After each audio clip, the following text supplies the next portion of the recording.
आना जाना फिलहाल मना कर दिया गया है। वहाँ पर पूरी तरह से तैनाती बरकरार रखी। निर्दोषों पे कार्रवाई होगी तो गुस्सा और बढ़ेगा। ये इतनी बड़ी घटना बन जाती है कि हर अखबार के फ्रंट में इसको सामने रखा गया। 60 से 70 लोग को इसमें जो है हिरासत में लिया गया है। माननीय गृह मंत्री के द्वारा और मुख्यमंत्री जी के द्वारा जांच के आदेश भी दे दिए गए थे, फिर भी इन लोगों ने उपद्रव किया है। छत्तीसगढ़ में इस वक्त अगर कोई खबर ट्रेंडिंग पे है तो वो है बलौदा बाजार। आप बलौदा बाजार हैशटैग लिखेंगे तो तमाम सारे जो वाक्य पिछले कुछ दिनों से चल रहे हैं वो सामने आ जाएंगे। लेकिन एक वाक्य जो एक दिन पहले का है, जिसमें खड़े कलेक्ट्रेट में आग लगा दी जाती है और जिस तरह से आगजनी हुई है, आपको एक तरफ तस्वीरें दिखा रहा हूँ और उस तस्वीरों के आने के बाद लगातार एक डर बना हुआ है तमाम प्रशासनिक लोगों के बीच। साथ ही साथ जिस जगह पे ये सारे हालात बने हैं वहाँ पर 144 लागू कर दी गई है। मेरे पीछे आप जो फोर्स देख रहे हैं वो इस वक्त ऐसे ही कुछ लोगों को रोकने की तैनाती के लिए लगाई गई है। सतनामी समाज के कुछ लोग अलग अलग जगहों पर अपने अपने तरीके से ज्ञापन लेकर के प्रदर्शन करने के लिए आ रहे थे। तो ऐसे में दुर्ग में भी यहाँ पर फोर्स लगाएगी कि अगर ऐसे आते हैं तो उनको रोकने के लिए क्या व्यवस्था की जाएगी। हालांकि कहीं भी अभी किसी डिस्ट्रिक्ट में भी उग्र आंदोलन को लेकर के बहुत ही सख्ती बरती जा रही है।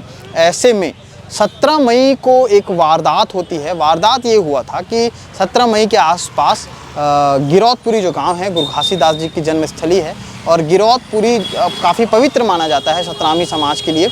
उसी के ठीक कुछ दूरी पर एक गांव है जहां पर मौजूद एक जैत खाम में जिस तरह से छेड़छाड़ की जाती है और छेड़छाड़ के बाद लगातार पुलिस के पास भी सतनामी समाज के लोग पहुंचे थे। उन्होंने बातचीत करने की कोशिश की थी। इस बातचीत में उन्हें दिलासा दिया गया था कि ज़रूर अगर कोई इसके पीछे है तो उसे पकड़ कर लाएंगे। लेकिन जब दिन बीतता नज़र आया तो लोगों को लगा कि हो सकता है उनकी बात को अनदेखा किया जा रहा है और बस इसी वजह से उन लोगों ने दशहरा मैदान में विरोध प्रदर्शन के लिए वो इकट्ठा हुए थे।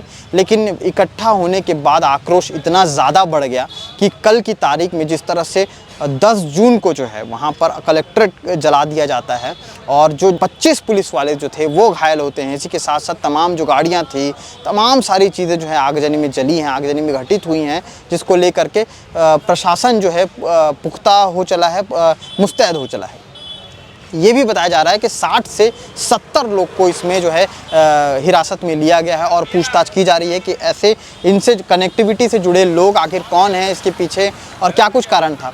अब ऐसे में ही बीजेपी के जो विधायक हैं और साथ ही साथ सतनामी समाज से आते हैं, उनका ये कहना है, खुशवंत सिंह, जो उनका ये कहना है कि जो समाज के लोग हैं वो धैर्यपूर्वक रहें और जो इसके पीछे बरगलाने की कोशिश कर रहा है उनको पकड़ करके पुलिस ज़रूर कार्रवाई करेगी। इन तमाम कार्रवाइयों के बीच आखिर इतनी बड़ी घटना घटती है और 144 की धारा लागू हो जाती है बलौदा बाजार में और ये इतनी बड़ी घटना बन जाती है कि हर अखबार के फ्रंट में इसको सामने रखा गया है। साथ ही साथ सुर्खियों में आने के साथ साथ तमाम चैनलों में, चाहे वो नेशनल लेवल के चैनल क्यों ना हो, उसमें भी लगातार बलौदा बाजार से जुड़ी खबरें जो हैं सामने आ रही हैं।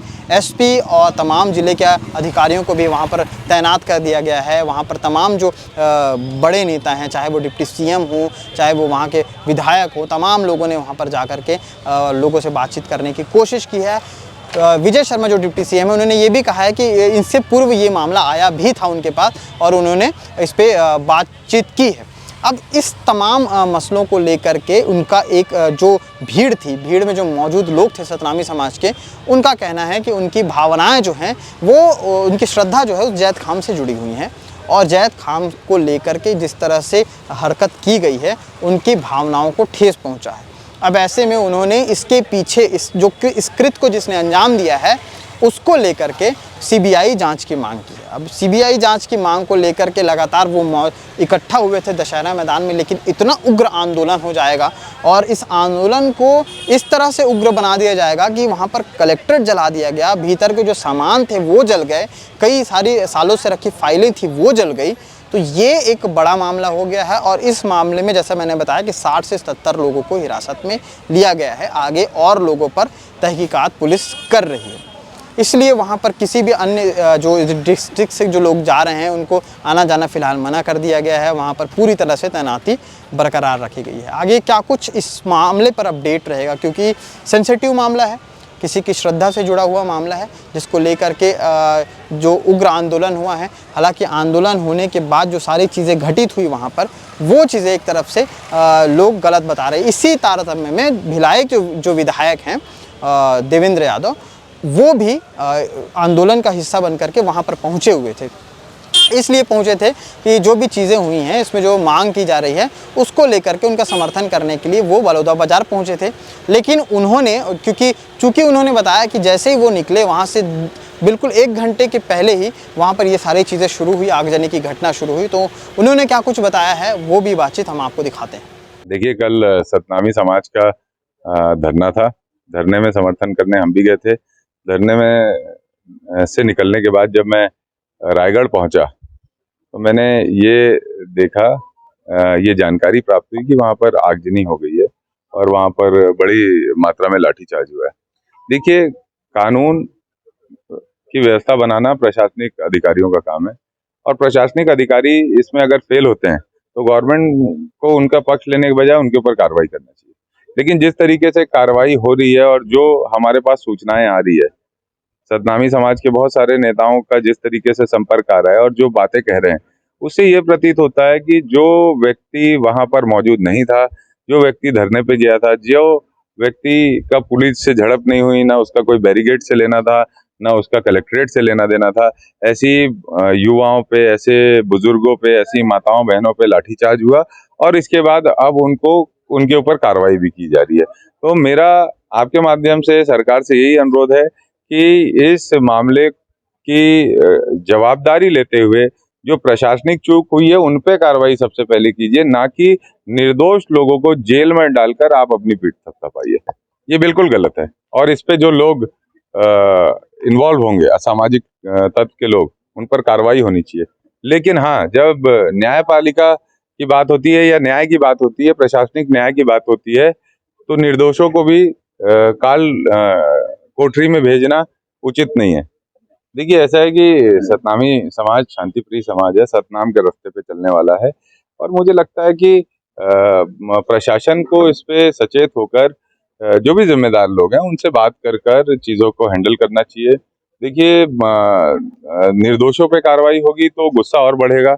इसलिए मैं चाहता हूं कि प्रशासन किसी निर्दोष जिस पे भी कार्रवाई करे, पूरे तथ्यों के साथ कार्रवाई करे। कोई निर्दोष बेगुनाह अगर उसमें फंसेगा तो ये जो आग लगी है ये शांत नहीं होगी, ये बढ़ती चलेगी, जिसको हमको शांत करने की जरूरत है। इस पूरे मामले को लेकर के दुर्ग जिले में भी मुस्तैद कर दिया गया है सेना को, और इसी के साथ साथ तमाम जो जिले हैं वहाँ पर भी सेना को मुस्तैद कर दिया गया है। सतनामी समाज बड़ा समाज है और ख़ास करके ऐसे मामलों को लेकर के जब बात आती है तो सतनामी समाज की एकता बढ़ चढ़कर देखने को मिलती है और वही नज़र आ रहा है। लेकिन इन पूरे मामले के पीछे आगजनी की घटना को अंजाम देने वाले हाथ कौन कौन हैं, उनको पुलिस तहकीकात करके पकड़ने की कोशिश कर रही है। आगे क्या कुछ अपडेट रहेगा मैं आपको ज़रूर दिखाते रहूँगा। देखते रहिए केपी न्यूज़। शुक्रिया। उन्होंने उग्र होकर के पुलिस के ऊपर भी पथराव किया और बैरिकेड्स को तोड़ करके कलेक्ट्रेट परिसर के अंदर घुसे और इसके बाद इन्होंने पथराव किया और काफ़ी क्षतिग्रस्त किया और आगजनी गाड़ियों में आग लगा दी है और हम लोग आग बुझाने का प्रयास कर रहे हैं।